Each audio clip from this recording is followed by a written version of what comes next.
Bismillahirrahmanirrahim. La tadkhulul jannah hatta tu'minu wa la tu'minu hatta tahabbu. Awwala adullukum ala syai'in fa iza faltumuhum tahabbtum. Tidak akan masuk surga di antara kalian sebelum kalian beriman, dan tidak akan beriman di antara kalian sebelum kalian saling cinta mencintai dan saling sayang menyayangi. Maukah kalian kutunjukkan satu perkara agar kalian saling cinta mencintai dan saling sayang menyayangi?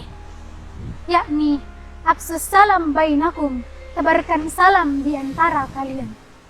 Assalamualaikum warahmatullahi wabarakatuh. Alhamdulillah, alhamdulillahil wahidil qahar, al-azizil ghaffar, mukawwilul laili 'alan nahar, tabsiratan li'ulil qulubi wal absar. Asyhadu an la ilaha illallah wa asyhadu anna Muhammadar Rasulullah. Amma ba'd. Ketika lautan bergemuruh, ombak menggulung tinggi, takbir berkumandang menggema di menara-menara masjid, Allah membangunkan para hambanya dengan limpahan rahmat dan karunia yang Ia miliki, meminta ampun kepada Sang Pemberi ampun, meminta rahmat kepada Sang Pemberi rahmat, dan meminta petunjuk kepada Sang Pemberi petunjuk, yakni Allah Azza wa Jalla. Maka sepantasnya lah Ia berfirman dalam Quran surah Ar-Rahman yang diulanginya beberapa kali, Fabi ayyi alai rabbikuma tukadziban, maka nikmat Tuhanmu yang manakah yang engkau dustakan. Salam dan salawat tak lupa pula kita kirimkan kepada junjungan Nabi besar kita, yakni Nabiullah Muhammad sallallahu alaihi wasallam.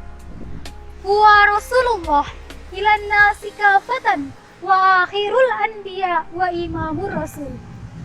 Dialah Nabi yang telah diutus ke permukaan bumi ini hanya untuk menyempurnakan akhlak manusia. Innama buistu liutammima makarimal akhlak. Dia pula lah Nabi yang telah menggulung tikar-tikar kebatilan dan menghamparkan permadani-permadani keislaman. Selanjutnya, izinkanlah saya menyampaikan syarahan Al-Quran yang bertajuk keutamaan menjaga tali silaturahmi. Ma'asyiral muslimin rahimakumullah. Suatu hari ketika Rasulullah telah melaksanakan salat Aid, para sahabat mendengarkan Rasulullah mengucapkan amin sebanyak 3 kali. Amin, amin, amin. Para sahabat heran, mengapa Rasulullah mengucapkan amin sedangkan tidak ada orang yang berdoa. Mereka bertanya, wahai Rasulullah, mengapa engkau mengucapkan amin sebanyak 3 kali? Rasul pun menjawab, tadi malaikat Jibril datang kepadaku dan mengatakan, wahai Muhammad, maukah engkau mengaminkan doaku? Rasul pun menjawab, baiklah ya malaikat Jibril.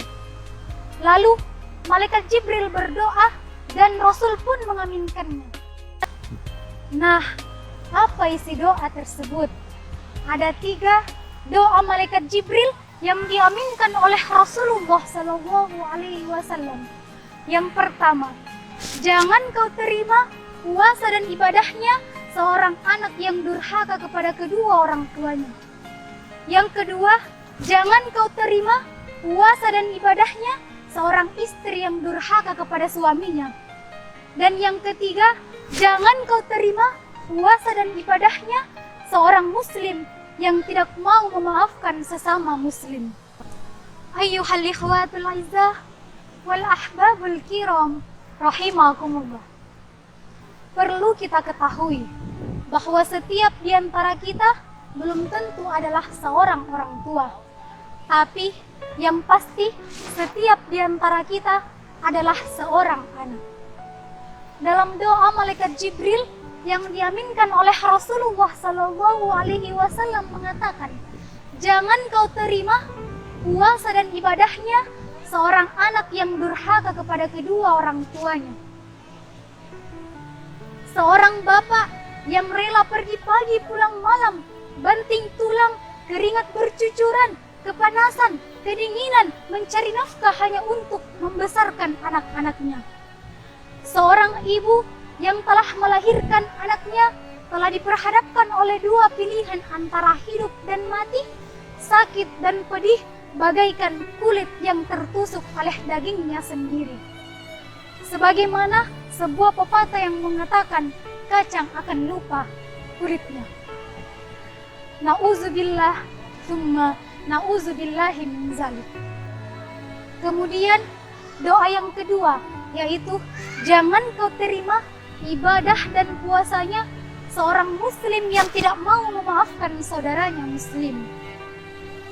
Saudaraku kaum muslimin, perlu kita ketahui bahwa memberi maaf lebih berat dibandingkan meminta maaf, dan memaafkan lebih baik dibandingkan meminta maaf. Apabila ada dua orang muslim yang bertemu, maka hendaklah ia mengucapkan salam dan meminta maaf, karena itu lebih baik baginya. Islam adalah agama sempurna yang mendorong kaum muslimin untuk senantiasa menjaga hubungan tali silaturahminya. Lalu, apakah yang akan kita dapatkan? Keutamaan apakah yang akan kita dapatkan ketika kita menjaga hubungan tali silaturahmi kita?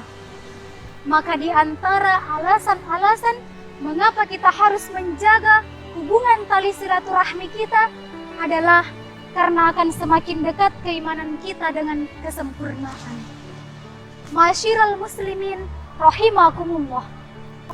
Nabi Muhammad telah bersabda dalam sebuah hadis yang diriwayatkan oleh Imam Bukhari Muslim yang mengatakan, barang siapa yang mengaku beriman kepada Allah dan hari akhir, maka hendaklah ia memuliakan tamunya.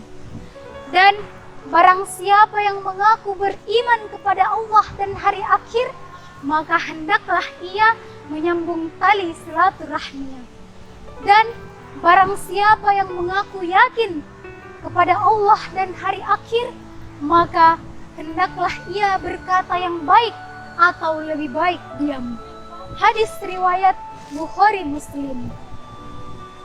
Teman-teman sekalian, dengan bulan yang suci ini, maka sepantasnya lah kita untuk menjadikan tolak ukur keimanan kita agar lebih dekat dengan kesempurnaan.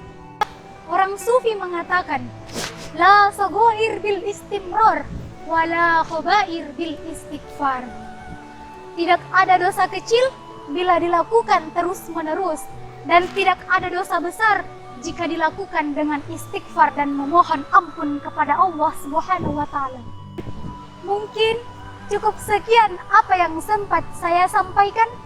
Kurang dan lebihnya mohon dimaafkan. Saya akhiri dengan ucapan wallahul muwafiq illa aqwamit thoriq. Wassalamualaikum warahmatullahi wabarakatuh.